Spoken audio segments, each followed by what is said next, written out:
வாழ்க்கையில வறுமைனா என்னன்னு எனக்கு நல்லாவே தெரியும். பசினா என்னன்னு எனக்கு நல்லாவே தெரியும். நான் ஒன்றும் பெரிய மன்னர் பரம்பரையிலிருந்துலாம் வந்துடல.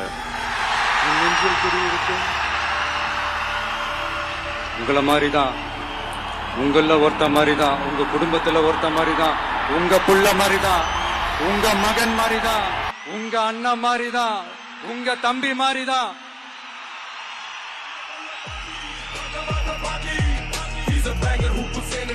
அப்படிதான் நான் உணர்றேன். நீங்களும் என்ன அப்படி நினைச்சதுனாலதான் சினிமாவில் எனக்கு ஒரு மிகப்பெரிய ஒரு இடத்த ஒண்ணு கொடுத்தீங்க. அதையெல்லாம் விட்டுட்டு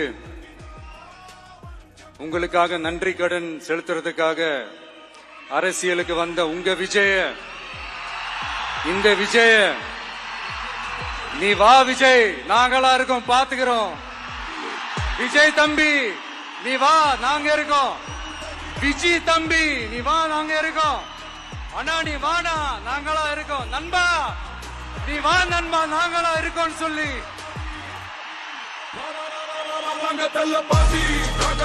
அவ்வளவு அன்பா என்ன அவமானப்படுத்தினவங்களாகவே இருந்தாலும், என்ன கஷ்டப்படுத்தினவங்களாகவே இருந்தாலும், அவங்களும் என் மக்கள் தானே. நண்பர்களாக இருந்தாலும் எதிரிகளாக இருந்தாலும் 8 கோடி மக்களும் என் மக்கள் தானே. நான் முன்னாடியே சொன்ன மாதிரி மக்கள் பணத்துல இருந்து ஒரு பைசா கூட நான் தொட மாட்டேன். எனக்கு அது அவசியமும் இல்லை. அது உங்களுக்கு நல்லாவே தெரியும். இந்த விஜய் தப்பு பண்ண மாட்டான், தப்பு பண்ணவும் விட மாட்டான். அது யாராக இருந்தாலும் சரி.